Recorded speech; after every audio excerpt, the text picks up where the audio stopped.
Olá para você que acompanha o USCS Consciência, um programa que busca profissionalizar o campo da divulgação científica e dar visibilidade a projetos desenvolvidos na Universidade Municipal de São Caetano do Sul. O USCS Consciência foi criado para conectar ciência e sociedade e se dedica à prática de divulgação científica a partir dos meios de comunicação em diferentes formatos e linguagens. Eu sou Arquimedes Pessoni, jornalista e professor, e no programa de hoje você conhecerá um pouco mais sobre o trabalho Fábulas para Lembrar de Mim, peças poéticas inspiradas em narrativas de pacientes com câncer. Conosco, seu autor, o médico e mestre em ensino de saúde pela USCS, José Carlos Malafaia Ferreira. José Carlos, obrigado pela sua generosidade, seu tempo,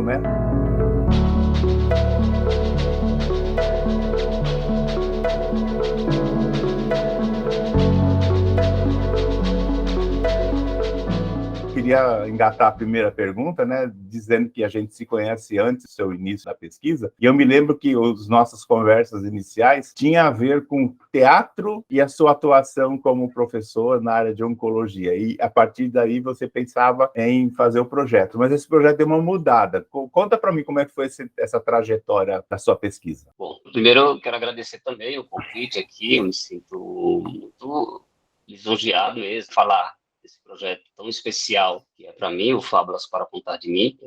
O projeto ele começa numa angústia mesmo, numa inquietação que me movia, que era olhar para esse paciente que eu atendo e procurar conhecer mais desse indivíduo a partir da própria história dele. A gente já tem na nossa anamnese tradicional, médica, aquele indicativo de você investigar as subjetividades da pessoa, Isso você já soma para a sua compreensão, para a sua investigação diagnóstica ali e para a conduta que você vai tomar. Mas esse enfoque mesmo do indivíduo, você vai construindo a partir do vínculo que você vai desenvolvendo, A anamnese ela vai guiando um pouco. O espaço de atendimento, na imensa maioria das vezes, não nos permite esse tempo mais ampliado para você ter esse olhar. Você delega esse olhar para outros profissionais que certamente vão ter uma atenção, são importantes, mas o vínculo entre o profissional de saúde e o doente, ainda mais o doente com câncer, uma doença muito complexa, ela já coloca o indivíduo nessa situação de que eu sou um ser mortal, tudo parece se abreviar agora, tudo parece correr, tudo urge. Isso gera uma angústia, você não deixa de ser tocado por essa angústia do outro,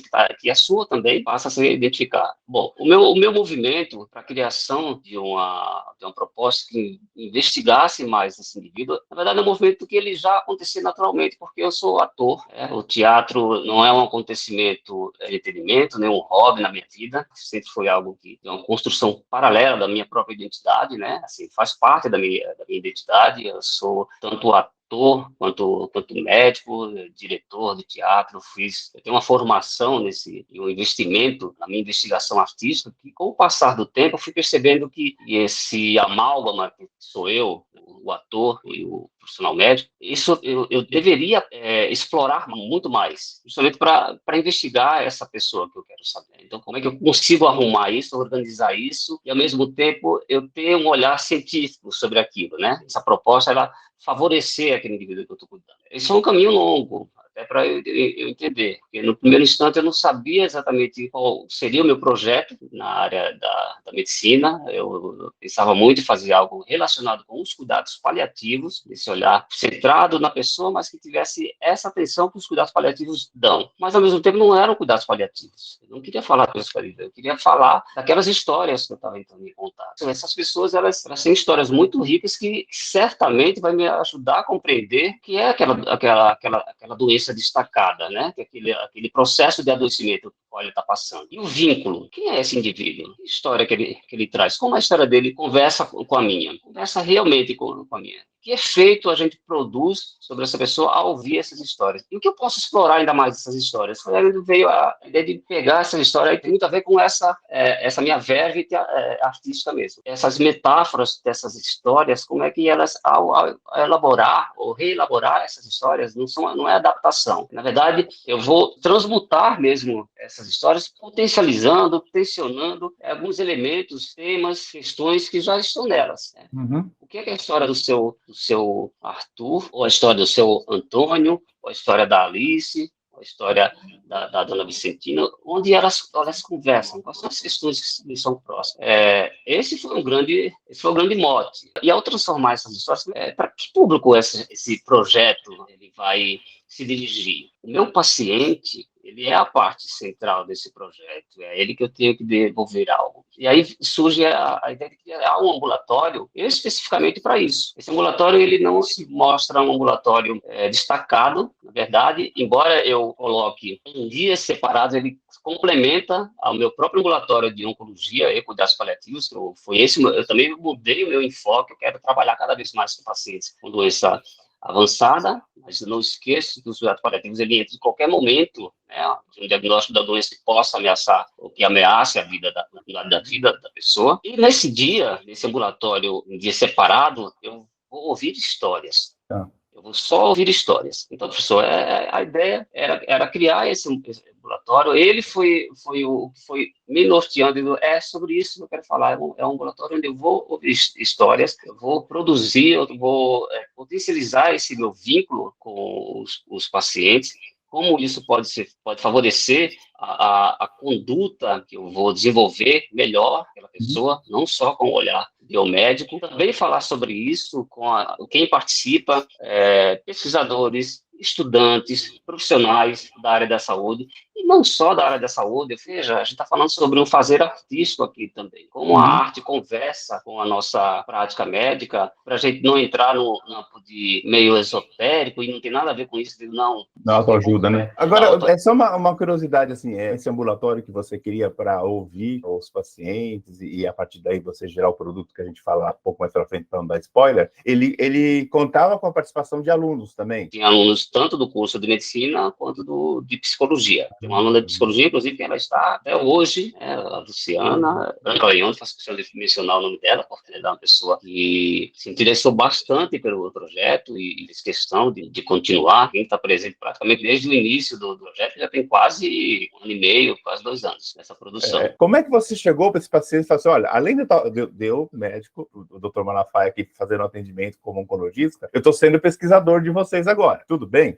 Aí você deve ter dado uma explanação do que era a tua ideia e tal, né? Para ver se eles queriam participar ou não, né? Porque eles poderiam se recusar, né? Como é que foi essa sua abordagem com eles e qual foi a receptividade, né? Porque eu imagino que o paciente, principalmente oncológico, e você fala de cuidado paliativo, a gente tem uma visão, às vezes, do médico que trata a doença, mas pelo teu discurso Sim. agora, você trata o doente, né? Que é muito mais importante. Eu não sou um câncer, eu sou alguém que tem um câncer, né? Esse olhar respeitoso me parece que você sempre teve cuidado. Como eu convido ele para fazer a participação da mesa ampliada, para a criação das fábulas, veja, eu já o preparo desde o início, mostrando que, olha, a doença está em você, mas você não é a doença, você tem um processo de adoecimento, a gente não vai destacar a doença e separar de você, porque também isso, posso olhar para ela e ter a minha compreensão como profissional, eu preciso ter conhecimento sobre o que eu vou tratar aqui, os mecanismos e qual é o objetivo desse tratamento, tudo isso tem que ficar muito claro, a gente não vai se separar isso daqui. Mas, ao mesmo tempo, para tratar dessa doença aqui, eu preciso conhecer, eu preciso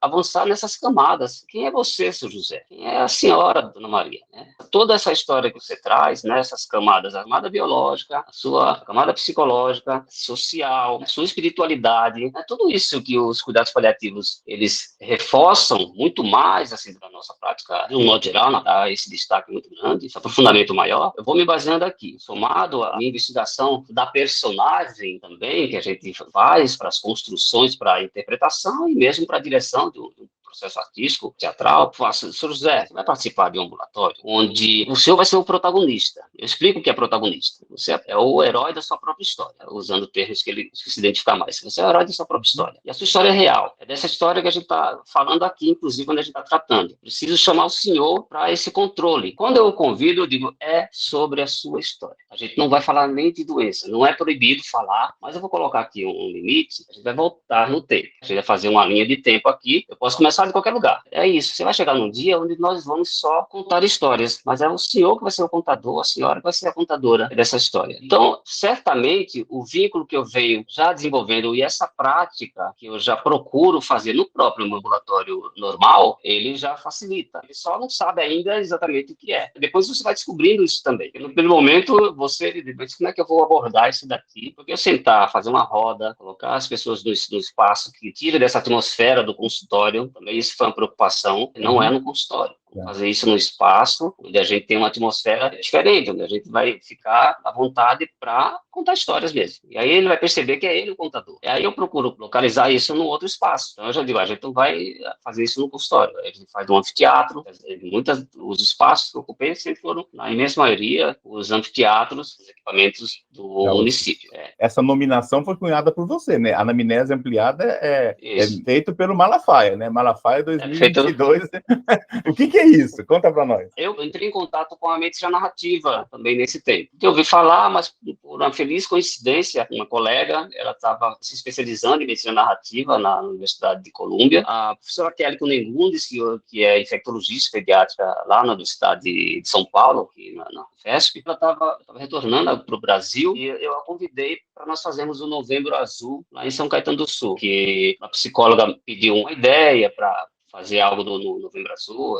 E eu convidei a professora Kelly, então, para nós fazermos. Eu digo, Kelly, eu quero fazer um encontro aqui com os pacientes, eu não quero fazer aquelas campanhas comuns também a gente vai ter um momento para fazer isso, para falar de prevenção, mas eu quero reunir os pacientes de oncologia com uma outra proposta, eu quero ouvir histórias. E nós fizemos uma grande roda de conversa, foi uma coisa assim, os depoimentos depois é que validaram aquilo que a gente estava se propondo. E a Kelly, ela trouxe uma ideia, pode ser muito simples, mas sensacional, porque eles faziam isso lá na universidade, eles fazem isso lá na universidade, as pessoas vão para o encontro de diversas pessoas que são tratadas lá por diversos motivos, e vão para encontros lá, terem uma leitura, um texto, uma obra de arte, onde eles vão falar o que aquilo provoca, aquilo vai gerando umas conversas e as histórias vão vindo, que parece uma coisa que meio confusa. Daqui a pouco você está falando sobre o processo de cada um, e ninguém necessariamente vai se referir à doença, mas o que aquilo provoca em mim? A própria leitura. Então, nós escolhemos um texto do Manuel de Barros, ela sugeriu um texto do Manuel de Barros, uma prosa dele, onde ele fala da infância dele, ele chegando numa cidade mais urbanizada, enfim, aquela praça, os pássaros e aquilo tudo. Aí eu fiz a leitura desse texto, né, uma roda de umas 20, 25 pessoas, todos eles pacientes com câncer. Esse dia eram todos homens, mas não eram todos com câncer de próstata, eram vários, então, enfim, e em estágios diferentes.